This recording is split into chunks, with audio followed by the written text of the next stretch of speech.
welcome everyone to the webinar organized by the Pachaiyappa's College for Women Department of English.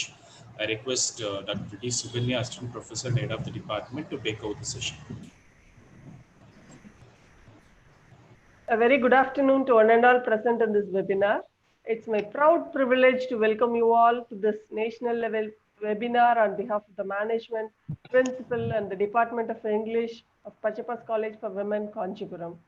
I extend a warm welcome to the distinguished resource person of the day, Dr. Supala Pandiarajan, Assistant Professor, Department of English, University of Madras. Welcome, ma'am. I welcome our respected principal, ma'am, Dr.Shrimathy Ramalingam, who has been a constant motivation for achieving academic excellence and for serving the student community. Welcome, ma'am. I welcome my dear colleagues from both shift 1 and 2, and I take immense pleasure in welcoming my beloved students. And I welcome all the participants, faculties, research scholars, and students from various institutions across the country for this national webinar. So I would like to introduce the resource person of the day. I would like to share a few words about Dr. Supala Pandiarajan. Madam is an assistant professor in the Department of English, University of Madras. Ma'am has been teaching in the Department of English, University of Madras since 2005. Her areas of teaching, research and interest include Australian studies, cultural studies, post-colonial studies, translation studies, and communication skills. Her doctoral thesis is on teaching Australian studies in India. She takes care of the Australian Studies Center at the University of Madras and offers a core course on Australian literature for the second-year students of the MA English program at the University of Madras. Dr. Supala passionately introduces Australian literature to students and faculty across academic institutions in Tamil Nadu through special lectures and during faculty training programs. She periodically organizes conferences on Australian studies to a network of students across the country working in this area. She participates in all the Australia-India networking programs organized by the Australian Consulate in Chennai. So ma'am has been a resource person to the workshop on English language teaching organized by the US Consulate once, and ma'am has been visiting various institutions and giving lectures on Australian studies. Ma'am has been a resource person to various other institutions also. Now I request our principal, ma'am, to present felicitation address. Ma'am, over to you, ma'am. Thank you, Ma. Thank you, Suganya. Respected resource person, Dr. Supala Pandiarajan. I'm so happy that a person with such a vast experience is here for this webinar. I was first drawn very actively towards the topic, and I asked Suganya what it means. That is finding a female tradition, women's writing and research. I think it is a very, very apt topic which has been taken for a women's college. And I'm sure the participants here, 90% of them must be women. And we all feel we are very proud to be women. So I just did a little research, madam. Not a very extensive one because it's not my field. I did a little research about the topic women's writing. Women's writing is based on the notion that the experience of women historically has been shaped by their gender. And so women writers by definition are a group worthy of separate study.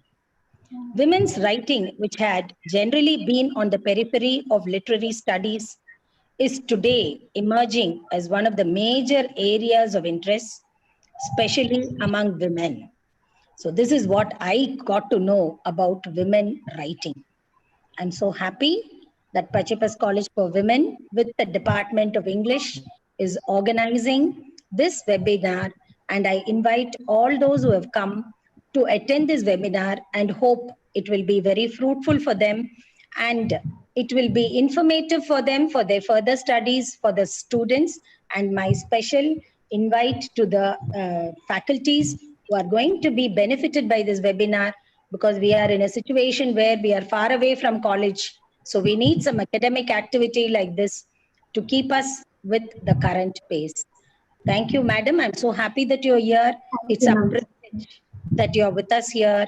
and you're here to enlighten on this wonderful topic on women's writing and research. Welcome, madam. And thank you, Suganya, for thinking of a webinar which is going to be beneficial not only for the faculty, but also for the students, because I heard this is one of the topic which they have in their curriculum. So I'm very happy that she has thought of the students' benefit also in the bargain. So welcome to all those who are going to participate in this webinar. Thank you. Thank you, madam. Thank you for your kind words. And as madam introduced the topic of today's webinar, Finding a Female Tradition, Women's Writing and Research. Ma'am has also given an introduction about what is women's writing and how it is different from writings of the male. And we are under lockdown. The entire world is under lockdown. All of us are confined within our homes. So let us use this time productively for learning something, effective learning. I would like to quote J.R.R. Tolkien's words here. All we have to decide is what to do with the time that is given to us.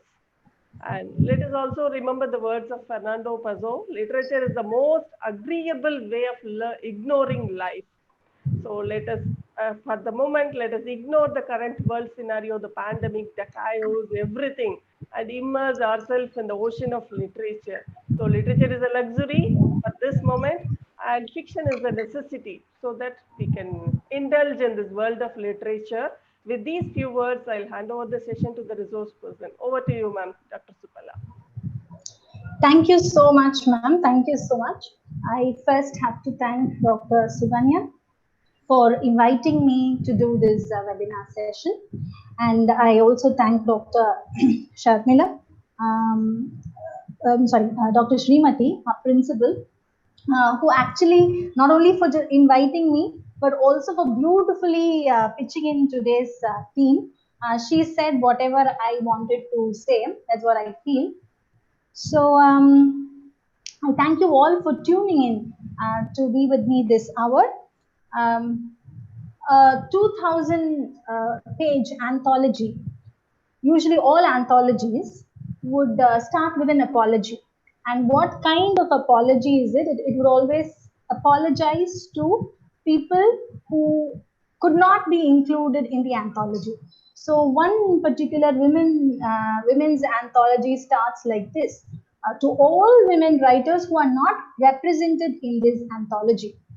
So if a 2000 page anthology cannot represent all women writers, of course, my talk for the day will not be able to represent, or where representation itself is political, I will not be able to represent all voices.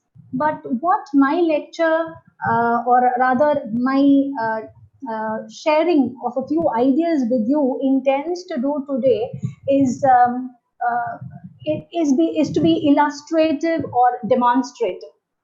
I'm not trying to be accommodative, where I'm able to accommodate all writers and voices and themes and issues. It is just being illustrative to what I want to say.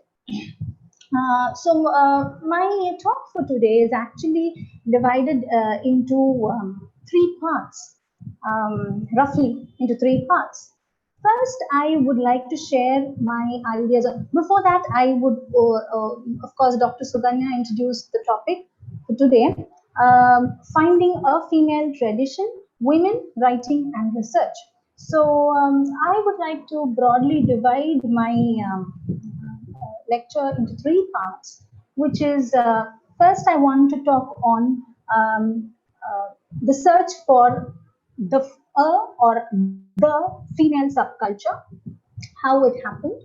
And then the second part, I would like to focus on plural existences. You have females as in a bracket and subcultures.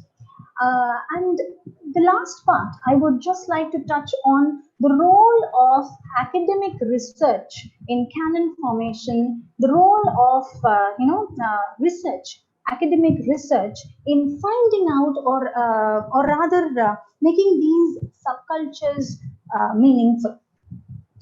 So with this, when we talk about finding a female tradition, especially a literary tradition, Of course, this came as an impact of the political movements of 1900s, where that made an impact on literary studies also, and it made an impact on feminism, and and what is called as literary feminism emerges as an area. And we have people like Patricia Mayer Spatz, who came up with this book, The Female Imagination. Ellen Moore's Literary Women. Elaine Showalter, A Literature of Their Own, from British novelist from Bronte to Lessing. And you have K.K. Ruthven's Feminist Literary Politics, Toril Moy's Sexual Textual Politics.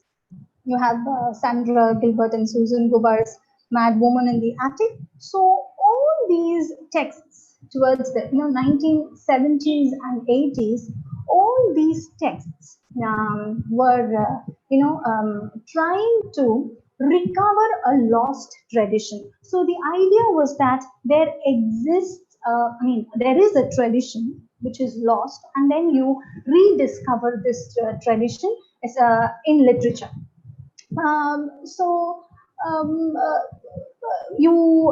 Here Elaine Showalter plays a very important role, because it is her A Literature of Their Own.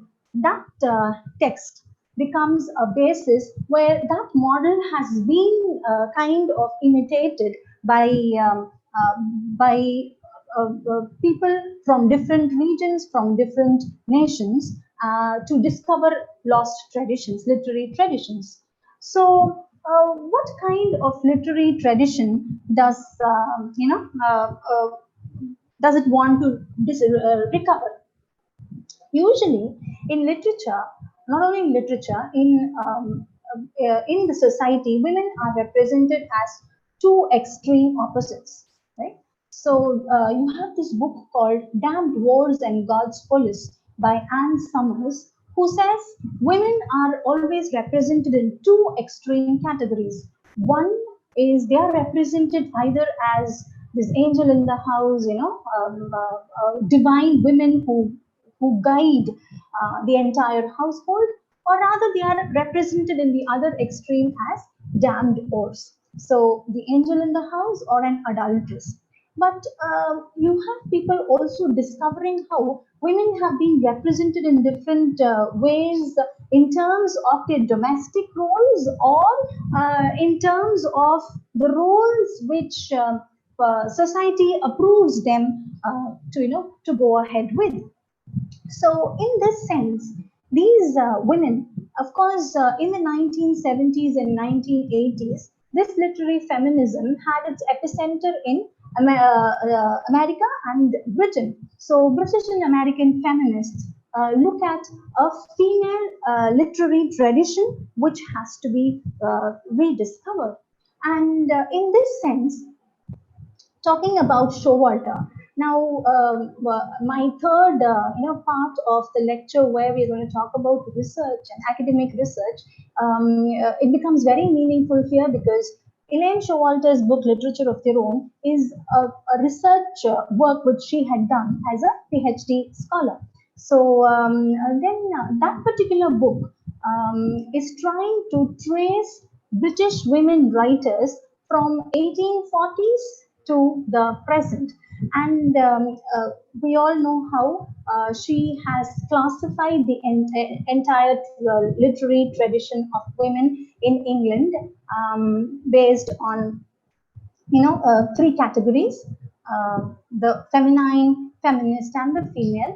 Okay, and this particular category, with this,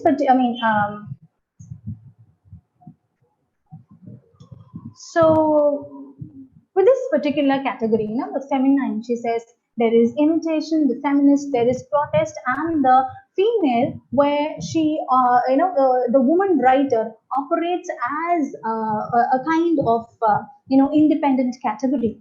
So, and to this end, to achieve this literary tradition, she says one has to talk about another.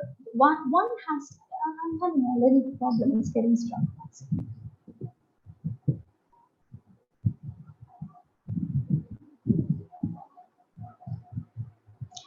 Hello. Yes, ma'am, you're audible. I'm audible. Yes, Yes, ma'am. But here it is. you can proceed, ma'am.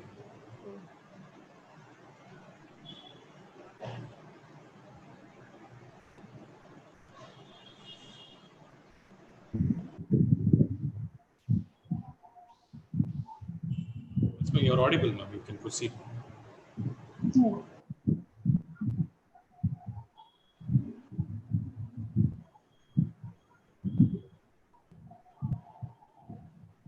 Yeah, of course. So here, Showalter is trying to Switch assign. on your Am I switch on? on your switch on your video, ma'am, please.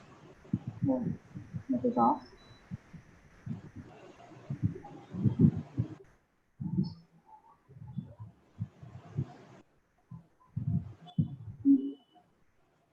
Is it fine now?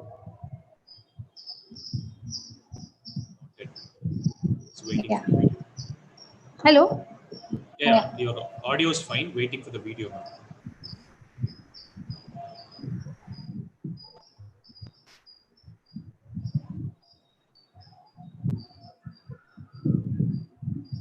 Is it fine? Maybe switch it off and switch it on again. Again? You Yeah. want me to do it?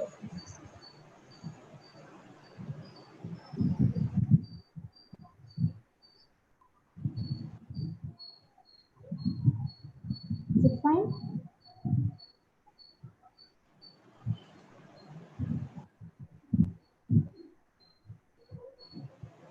No, maybe you can proceed for a while. If it's not coming again, we'll inform you.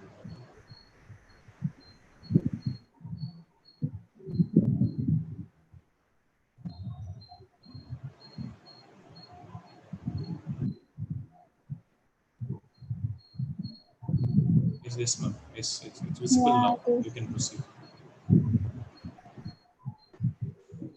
Right. So, sorry. Showalter in her essay towards feminist politics, she assigns roles for the woman. So the woman as a reader, the woman as a writer, and the woman as a critic. So the woman as readers must be aware of these, kind of misrepresentations or extreme representations, standard representations, conventional representations, which literature promotes. And number two, women as writers should avoid these kinds of misrepresentations. And the last, why do we need a gyno critic? And who is a gyno critic? A gyno critic is a critic who evaluates a work based on female standards. Say, for example, Dale Spender has come up with this book, 100 Women Novelists Before Jane Austen. Now, what has made Dale Spender discover these 100 novelists, and why didn't these 100 novelists figure on the list of the mainstream list of writers so far? So, which means that she has a different standards of judgment based on women and their experiences. Then Showalter stresses on the need for a gyno critique who will approach a woman's text from a woman's perspective. So then why can't we actually fit in women writers into the already existing tradition? Why do we need another tradition to be rediscovered? Is because, of course, when you try to fit in, we would be fitting in or substituting only a few women writers and who again kind of match the patriarchal literary standards. So in this sense, Showalter stresses that you need to discover another tradition. So substitution would be a reenactment of the mainstream mainstream patriarchal values by which you judge a work. Now, what are the problems in this rediscovering of the female subculture? Now, when you rediscover this female subculture, you would have ruptures. Why would you have ruptures? You cannot trace it as if you would trace a historic movement. Now, why would you have ruptures? One is a general assumption that women have not been writing, at all points of time. So then you would have ruptures.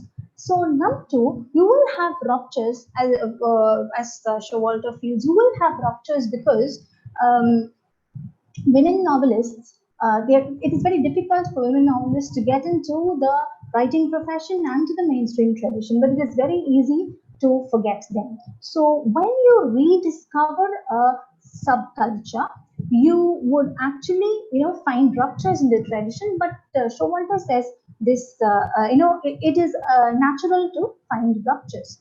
Now, again, when I use the word subculture, now all these literary feminists,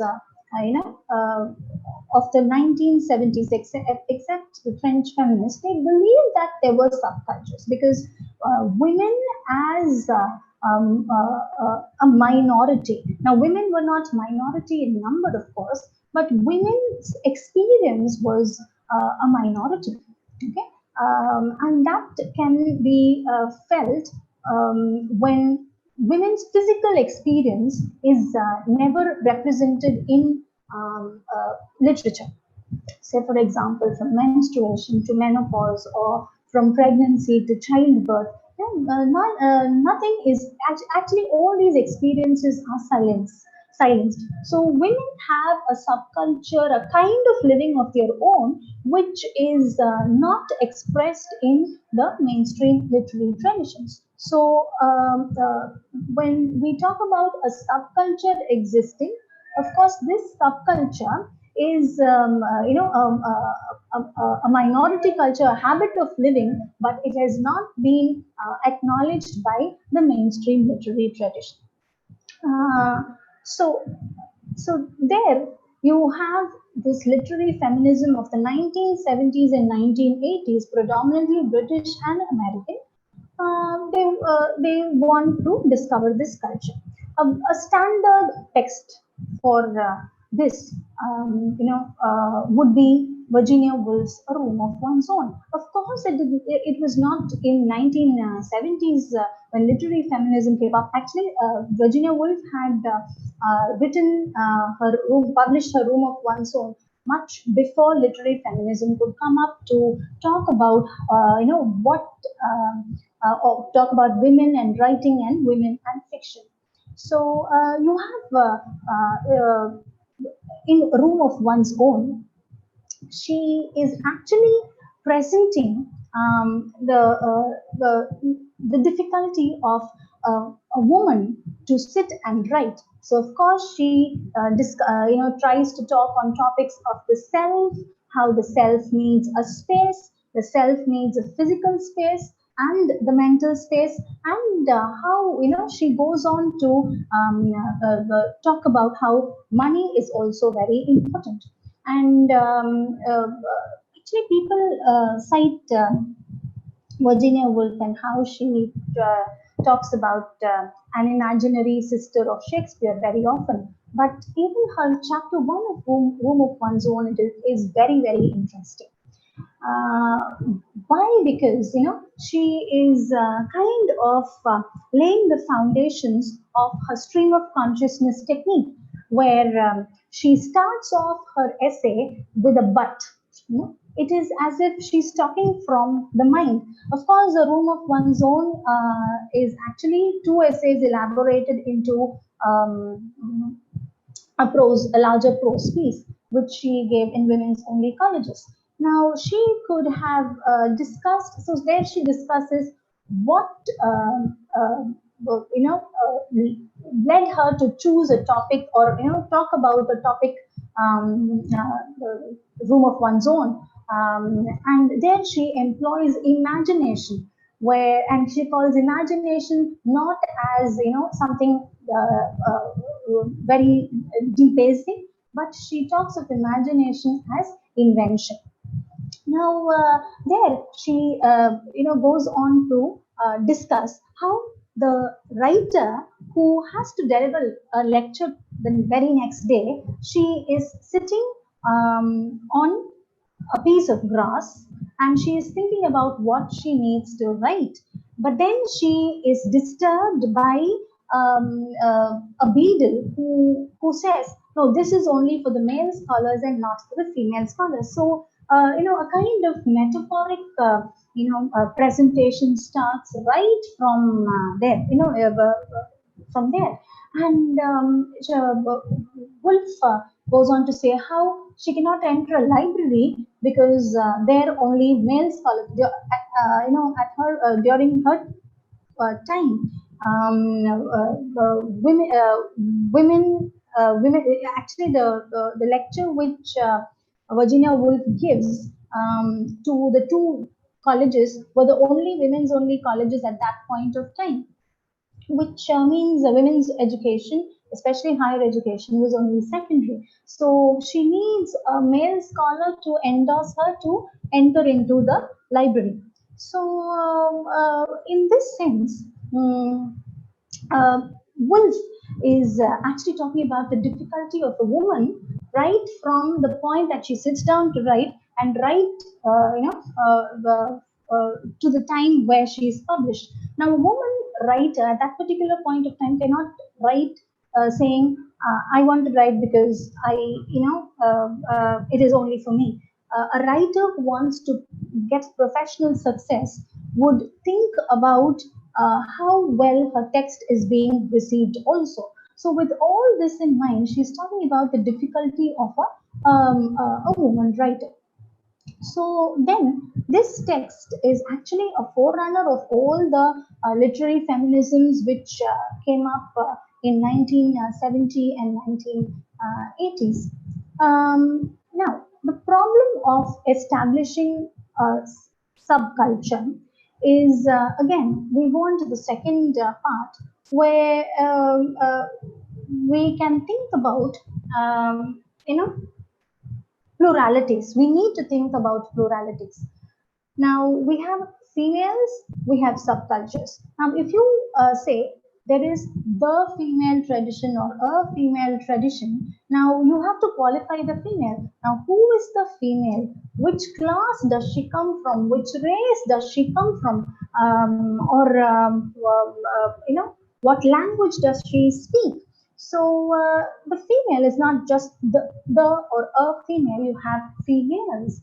And then you have subcultures based on country, language, region, caste, class, and economical status. So you have differences. Now, this differences, of course, is a result of the postmodern diversity.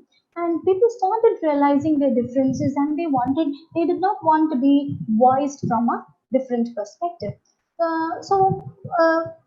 The major differences to establishing a culture, or the major challenge for British American literary feminism, came broadly from the African American feminisms, French feminism, and lesbian feminism. Now, all three categories overlap. They're not watertight compartments, and also from the third world and fourth world feminism later on. But with French feminism would believe that there did not exist a female subculture because women talk the language of men, speak the language of men. So everything which women do has been influenced by the patriarchal culture. So you need to actually invent a female culture. So that is what French feminism would say.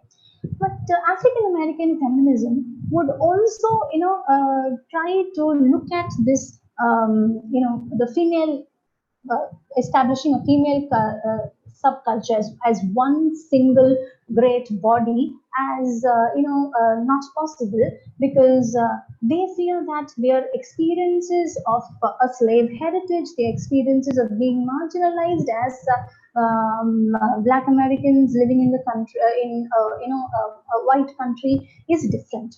And then lesbian feminists always, had this, grudge against mainstream feminism, that there is no mention of the lesbian experience, because even Elaine Showalter herself does not mention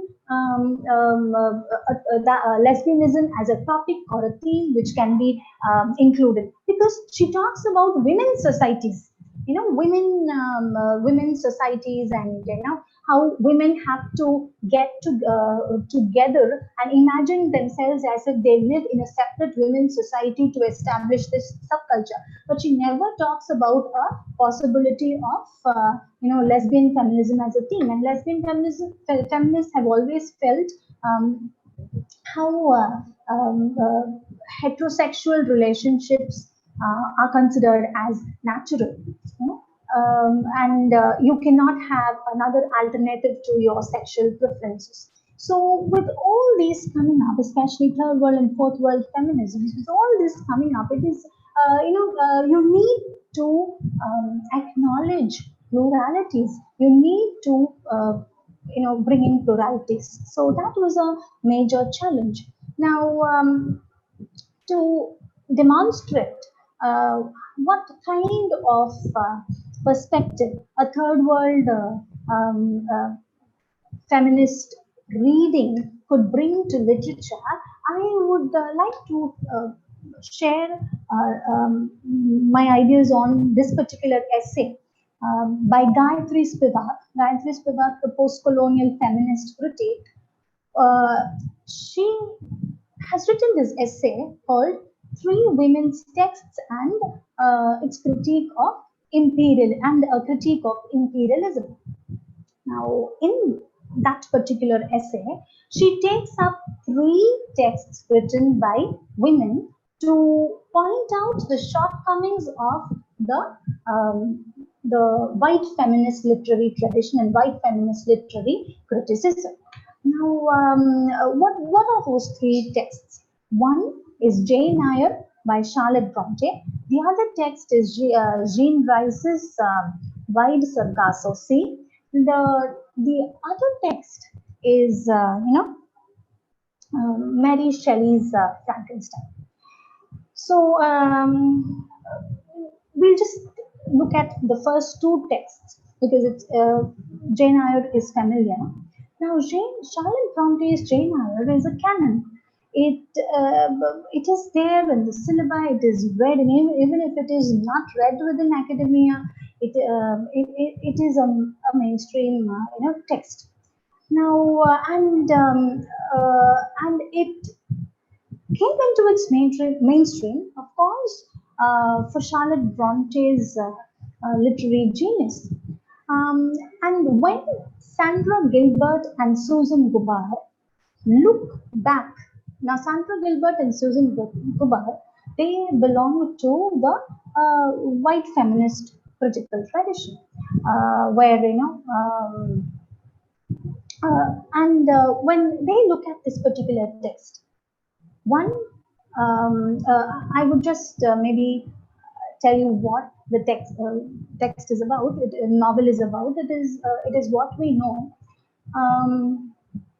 You have Jane Eyre. She is orphaned as a little girl, and she has to live with her aunt. And after a while, she is sent to a boarding school. She struggles on her own. Then she starts working as a governess, and then she goes to Mr. Rochester's, where she has to take care of this girl. And finally, she falls in love with Mr. Rochester, but Mr. Rochester has he is already married, but Jane does not know. But the discovery of this leads to Jane coming away from Mr. Rochester. And when she learns of the death of Mr. Rochester because of Bertha, the first wife, Mr. And Mr. Rochester is also blinded because Bertha has set fire to the house. She's mad. She's the mad woman in the attic, and Bertha has set fire to the entire house. And Mr. Rochester has lost his eyesight. And so here Jane comes back to help Mr. Rochester as Mrs. Rochester. And finally they are married. So Sandra Gilbert and Susan Gobar look at Bertha as the repressed self of Jane Eyre, because Jane Eyre is very strong, okay? And she has not gone against the society at any point of time, but still she has not sacrificed her individuality, which makes the text a very significant one, which is worthy of reading even today. She has an individual self, she's strong, but then she has never gone against the society. So whatever struggles she may be going through, she is repressing herself. And Bertha, the first wife of Mr. Rochester, is seen as the repressed half of Jane Eyre, where the woman who cannot take in the struggles in a society is, hitting out at the society. She is,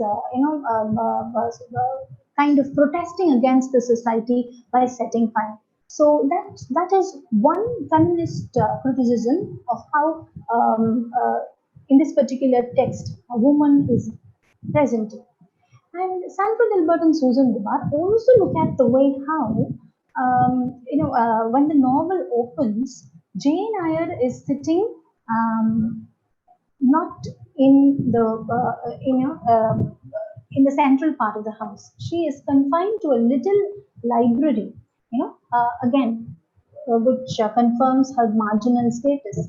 But at the end of the novel, she becomes rich, she marries Mr. Rochester, and she is actually sitting in the middle of the house, which means she is restored to her domestic role, and she is restored to a significant role within the family structure.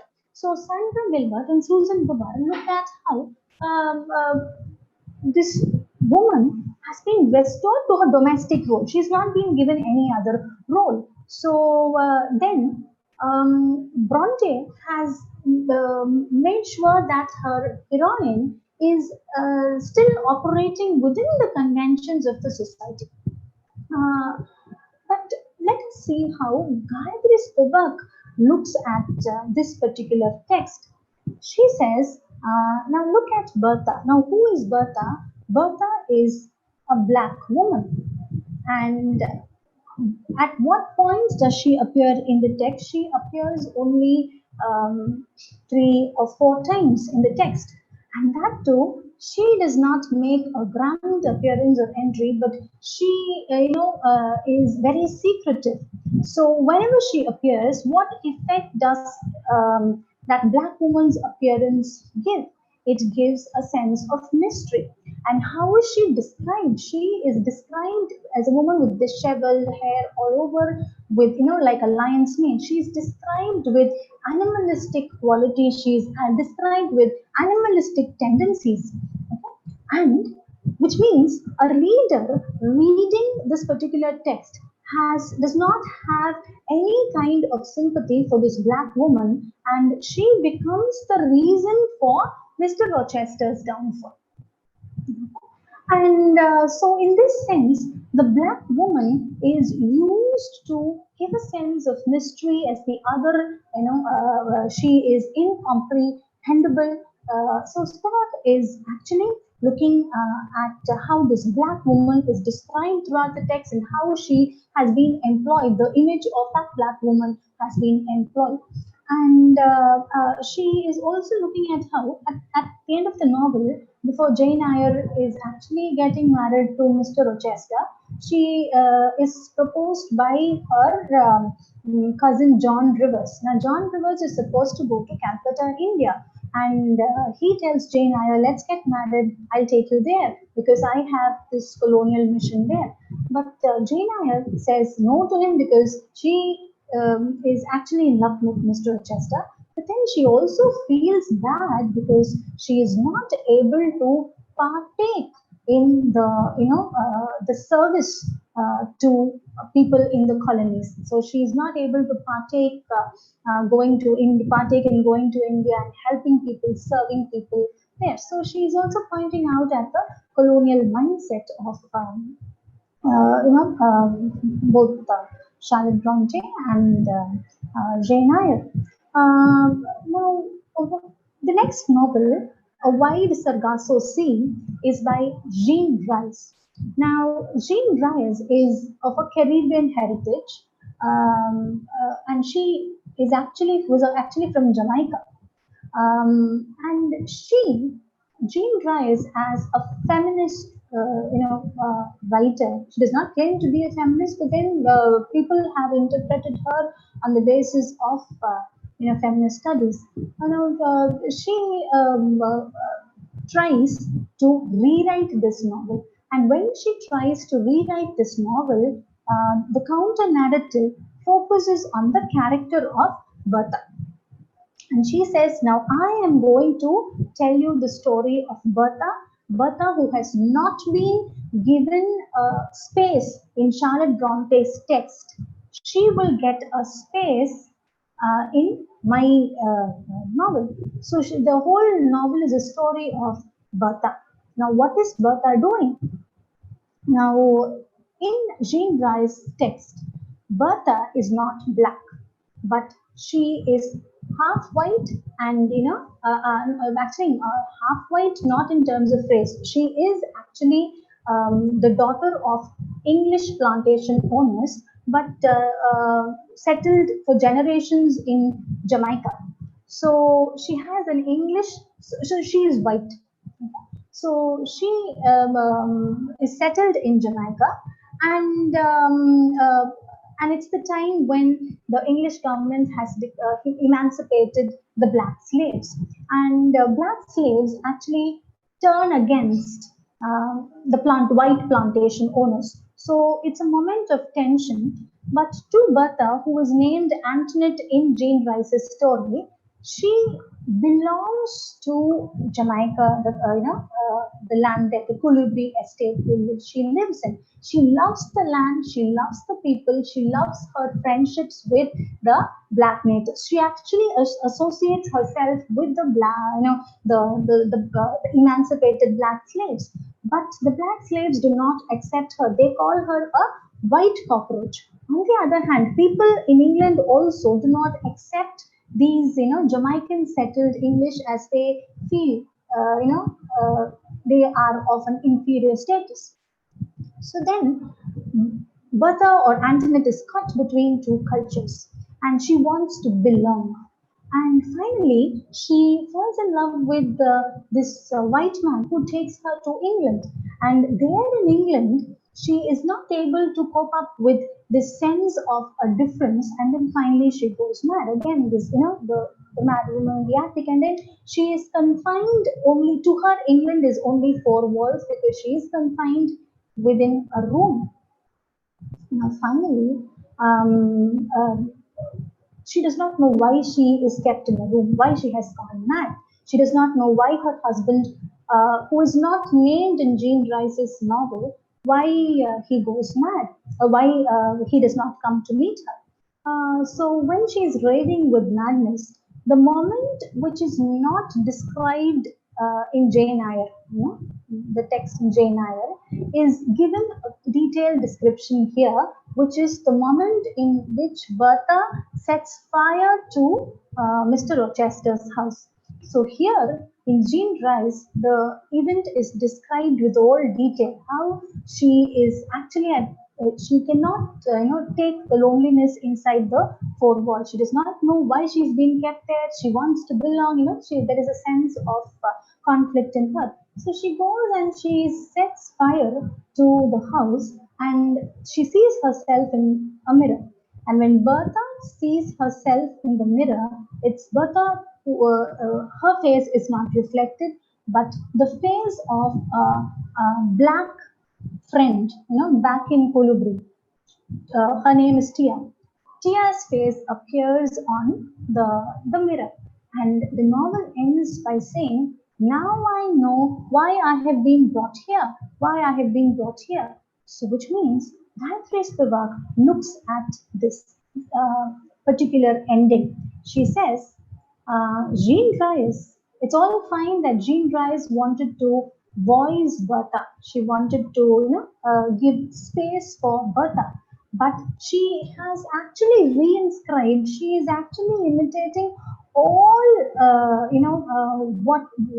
whatever descriptions which Charlotte Bronte has given in Jane Eyre. But what she is doing is to justify or rather explain why Bertha has gone mad.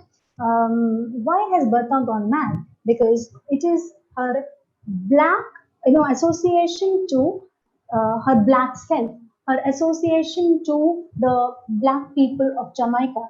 That cultural split has made her gone mad. It's not her association to England or to the white people, but she closes her novel with this affirmation that the tears. Bertha's black self is the reason for her madness. So Gayatri Spivak looks at how in Jane Eyre, this white, in order to this for this white woman to come to the center, she needs to displace a black woman, and Spivak makes it metaphoric of the literary feminism and its aims to achieve a subculture. So for the white feminists to operate, they have to displace black feminist cultures. So this becomes a very important text in our understanding of why you need plurality.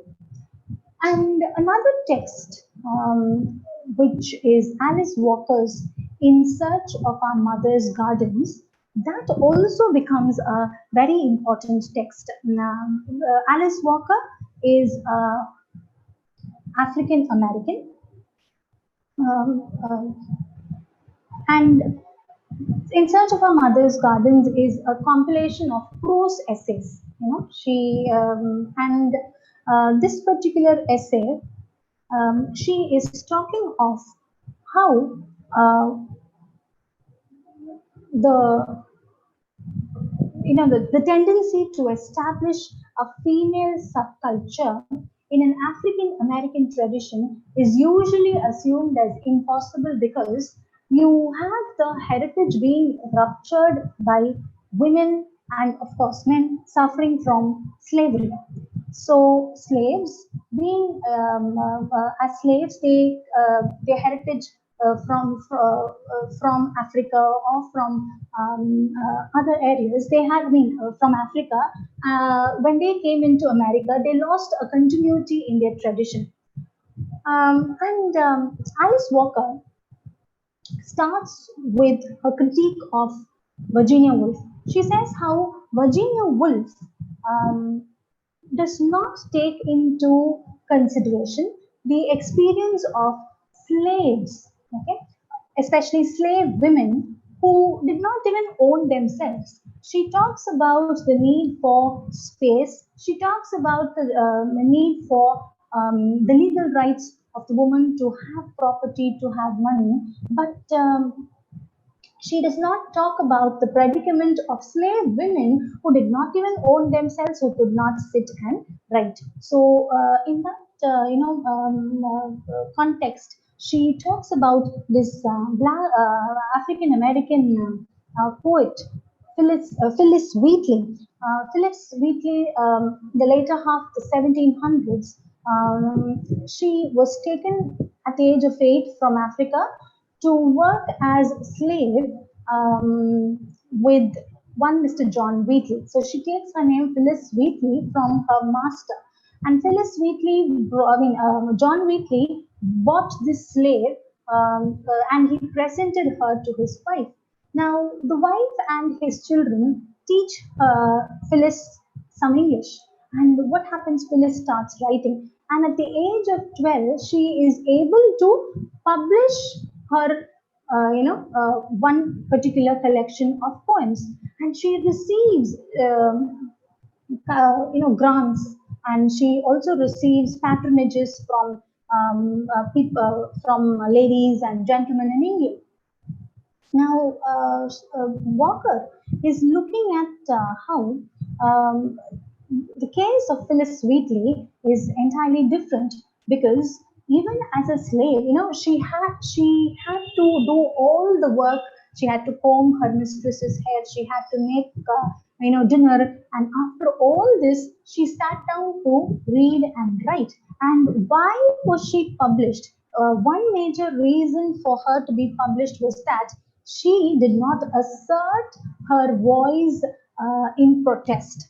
She was actually glorifying the mainstream white tradition. So that was one reason why she was accepted into the fabric. But then Walker does not say Phyllis Wheatley, Walker does not see with Phyllis Wheatley as a traitor, or as somebody who does not stand or protest for the predicament of slaves. She says that is what Phyllis Wheatley could do, because she was aware of her native heritage, but still, for her to be published and for her to be a professional writer, she had to comply with the dominant white stream values of her time. In this sense, this particular experience of a writer who is a slave is not represented by Virginia Woolf. So she quotes Virginia Woolf, and then she inserts passages saying, slave woman, Phyllis Wheatley. So she inserts words. This is a very political act of rereading the white literary feminism. And Walker again goes, why is Walker's essay important is she gives us the models for establishing a female subculture in among the African Americans, which holds relevant to all other cultures. And what is that? Now, she quotes Walker, Alice Walker, cites this poet, Jean Toomer. Jean Toomer was also an African American poet.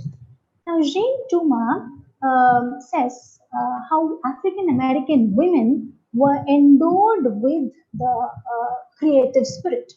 But then, as a result of slavery and their marginal status in the American society, they were unable to express this creative talents.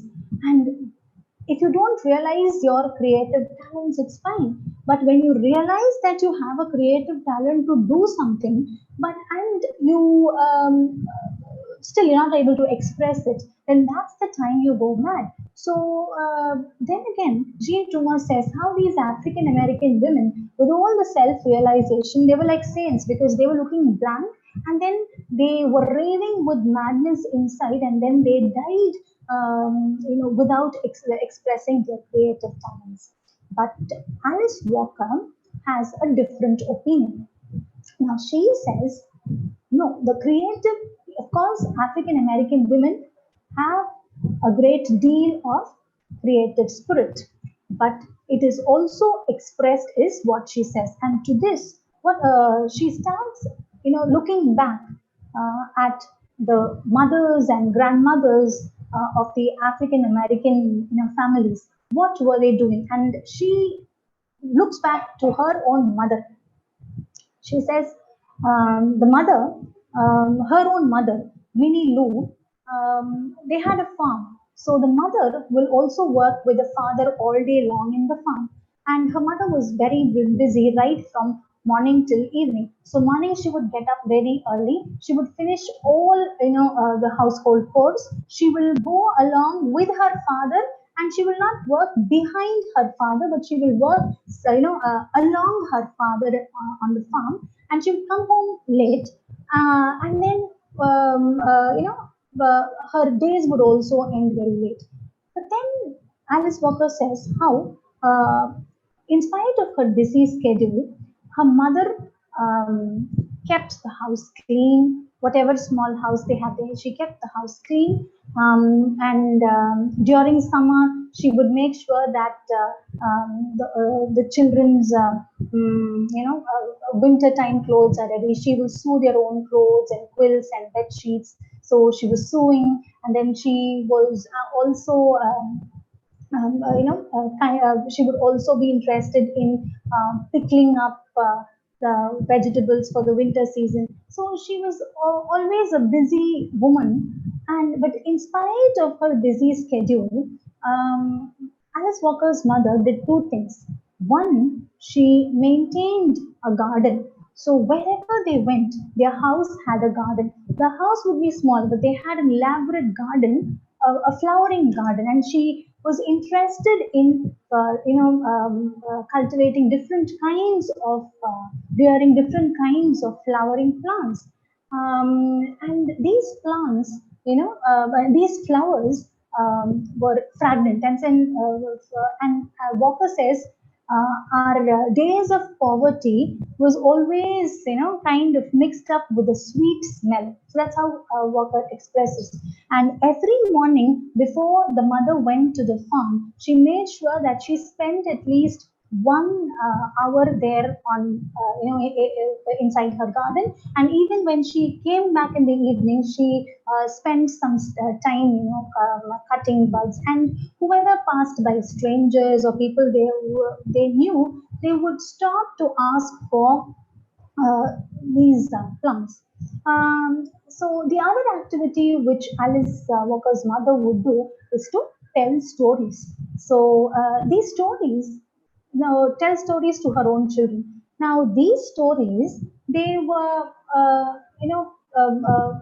kind of interrupted because the mother would have to go prepare dinner or go attend some other work. So these stories were interrupted, but still the stories which Walker's mother told her made a great impact on Walker. So Walker says the spirit of the African American, creative spirit of the African American woman has always been kept alive, okay, in some form or the other. So in this sense, she is also saying, so tracing a subculture, the female subculture, would be very easy in the African American tradition, because we have our mothers and grandmothers have been keeping this tradition alive, this the creative spirit alive in some way or the other. And here with Alice Walker's work, she claims that there would be no rupture in the tradition because women were always involved in telling stories or sewing or painting, gardening, some creative activity or the other. So then reading Walker makes us, and Walker's definition of how to trace a subculture makes us kind of reread what Virginia Woolf has said. It is not, though Walker has pointed out the tension between between her own conception and Virginia Woolf's conceptions of women and their literary creativity. When we reread Virginia Woolf again, we see Virginia Woolf also makes a mention of how most of, in Room of One's Own, she says, most of the anonymous ballads or folklore must have been written by women, and moreover, the mothers have always made sure that they have told stories to their children when they were doing their needlework or when they were taking up the domestic activity. So this telling stories also has been in every culture. It's also there in the mainstream cultures of England or America. So women all over have been telling stories, have been partaking in the culture. Now this appeals to every culture, whether it's the indigenous Australian culture or indigenous Canadian culture or our own native cultures of India. Women have played roles as mothers telling stories, And in the indigenous tradition, this becomes even more relevant because these oral stories had to be carried down to the next generation, and these oral stories were the medium of history, and whatever they knew, it had to be carried down. So in this sense, when we reread Virginia Woolf, then we know how there would be no rupture in the mainstream American or English tradition. There would be no rupture if this genre of storytelling and folklore, we look at it as a serious genre of literary creation by women. When we read through this, one of the recent anthologies of women's writing across the world, the anthology has a poem by Queen Elizabeth of Queen Elizabeth I, and it talks and it also says how Queen Elizabeth had translated a poem from French, okay, Madame Navarre's poem from French, and she had embroidered, a cover and bound the translated manuscript, and she had gifted it to her mother. So here, the focus is on the domestic coordinate of the cultural coordinate of sewing, how sewing has been represented. Generally, in a feminist approach, sewing or doing your needlework, okay, doing your patchwork has been regarded as a way of controlling the woman. And to do a patchwork is to make the woman sit bent, on a low stool, and you with bowed head, and you learn to be submissive. Whether it is, it is, the female child is made to learn patchwork for art's sake or not, it means that you are subservient. So that is the general impression of the patchwork, and which women were supposed to do, especially in Victorian England.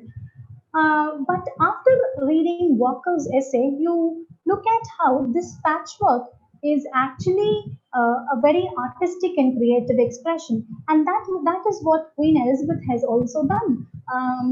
She embroids the cover, and binds her translated manuscript and gives it to the mother. So here we have a different perspective of the patchwork being done, and it is not that patchwork which George Eliot's Maggie does not want to sit over and do. So in this sense, the existence of female subcultures, okay, have to be discovered, and actually are being discovered in every tradition based on a great deal of pluralities. And as I told you, I may not mention every other plural nature of women everywhere, but what we also have to think about, and of course, say for example, Elaine Showalter's work has been very influential in every other culture, because in every other cultures, people, women writers or women critiques want to trace a female literary tradition. So The Face Behind the Mask by Ambai, C.S. Lakshmi, where she is again trying to trace the Tamil women writers based on this tradition of imitation, protest, and then the female nature of the self. So in every other tradition, you have a subculture which is operating, and then there is a necessity to discover this subculture from not the already accepted point of view, but each culture has its own values, has its own tendencies. But apart beyond this, there is also a parallel reference when we understand our culture, we are able to understand the other culture also better. So that is what Spivak or Alice Walker, they all try to demonstrate.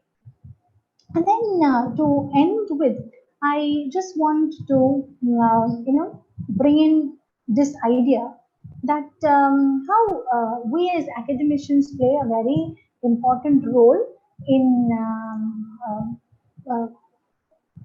trying to uh, canonize or not canonize a female tradition. So generally, when we take up research, and if it is a woman writer, we have certain preconceived notions and we approach the text with those preconceived notions, values and judgments.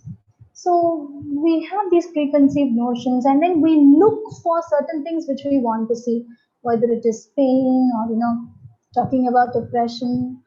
We want to see certain things or read certain things we want to read in a particular text. But then when we try to establish female subcultures, we approach the text without any such preconceived notions.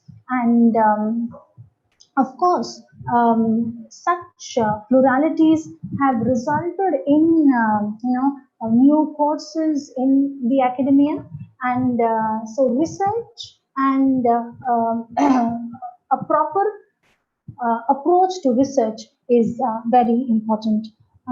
So I think with this, I would pass the floor on to ma'am. Yes, ma'am. Ma'am, thank you. Thank you for your enthusiastic presentation and highly informative one. We have few questions in the chat box, ma'am. Shall Yes. I? Yeah. Yes, ma'am. The first question is from Jayashree Prem Kumar. Is there fourth wave of feminism? Is there a fourth wave of feminism? I read there is the fourth one too. Is it an amalgamy of all the three previous ones or just a focus on heterosexuality? Is there a fourth wave of feminism? I think that is the question.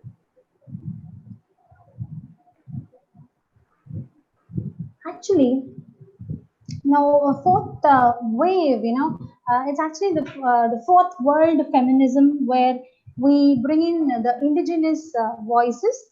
As I told you, you cannot call it an amalgamy, it is because every feminism tries to kind of voice a difference. So you can't call it an amalgamy. But of course, it is a realization that we are different. Okay, ma'am. The next question is from Daksha Tadvi. What is the difference between 19th century patriarchal notion and 20th century patriarchal notion? And how female writers works, how do they exhibit? Yeah, there is not much of a difference because, as I told you, books, because Virginia Woolf becomes relevant even today, isn't it?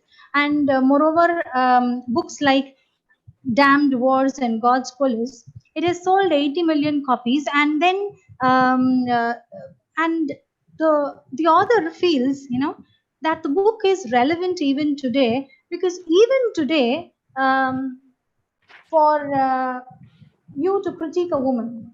Either you talk of the woman as being divine, you just respect the woman, or on the other hand, if you want to slur, you just say you kind of demean the woman. Okay, so there is not much of a difference to patriarchy because it is actually reenacted, right? And the difference, like as ecofeminists would point out, uh, the world order changes from patriarchy to a capitalist patriarchy. So there is reinvention. So now maybe it is a capitalist patriarchy. Okay, in a global world. Okay, okay, ma'am. Oh, and the next question is What is your take on it? Which age women were more independent and liberal in comparison to modern and postmodern era, keeping in light today's condition of women? That wouldn't it depend on the different cultures? Maybe for the American and the English women, if you talk about independence in terms of independence from of thinking, from as not being associated to whatever the parents or say, it all depends on the different cultures. In our culture, it is entirely different, isn't it? So independence becomes a question. Okay. Next one is, what is the role of women in ancient literature and modern literature? What is the role of women? What is the role of women? Now, role of women in ancient literature and modern literature. Now, ancient women as writers, if you talk of, as in the little writing which was done, they were, they were not very uh, conscious of, or maybe they put their gender consciousness to in tune with the society, and to write what is expected of the society, of them from the society. And then, but contemporary women, of course, they are more, aware, and as we say, it has passed on from the stage of even protest to a stage of self-discovery. Okay, ma'am. The next one is the savior equation or attitude that Fanon had reiterated. Does that play between women of the dominant groups and oppressed groups? Can we negotiate between both ever, or segregation will go on? Yes, you can negotiate, but that's the negotiation which I was talking of. There could be a negotiation, but still, it is like Lucy Irigaray, in Lucy Irigaray's words, you can, there is a difference. She compares the feminists to the two lips. You have to operate together, but still preserve your identity. The difference. Okay, ma'am. So I think we have two more questions, ma'am. Nowadays, how is this modern feminism going in the way of literature? Is it going healthy, or it has need any changes or improvement according to your view, ma'am? See, changes and improvements. Every field you have to accommodate changes. We don't know what kind of changes who would come. It is healthy in the sense that it is accommodating the voices, regional voices, voice based on class, caste, and gender. But that is, of course, voices are healthy, but what kind of impression that makes on society is what is a concern. Okay. So, can you suggest new research area in Indian feminism? New research area in Indian feminism.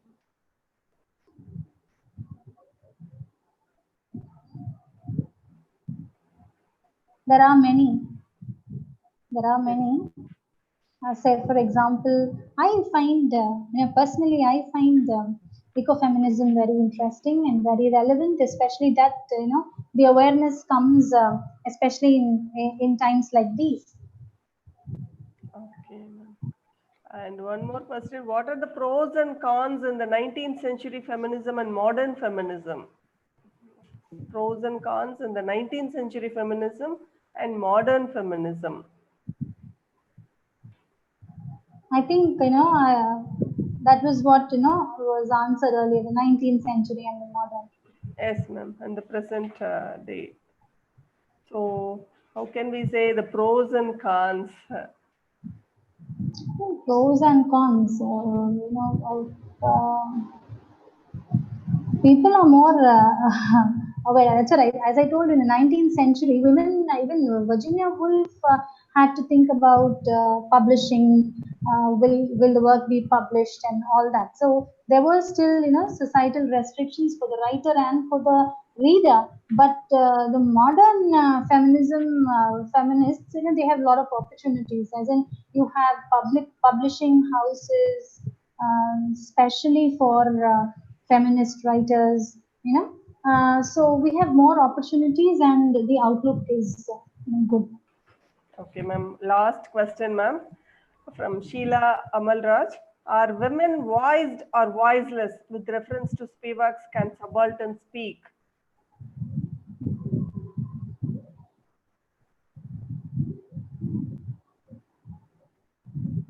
Ma'am, can you repeat the question? Yes. Are women voiced or voiceless with reference to Spivak's Can Subaltern Speak?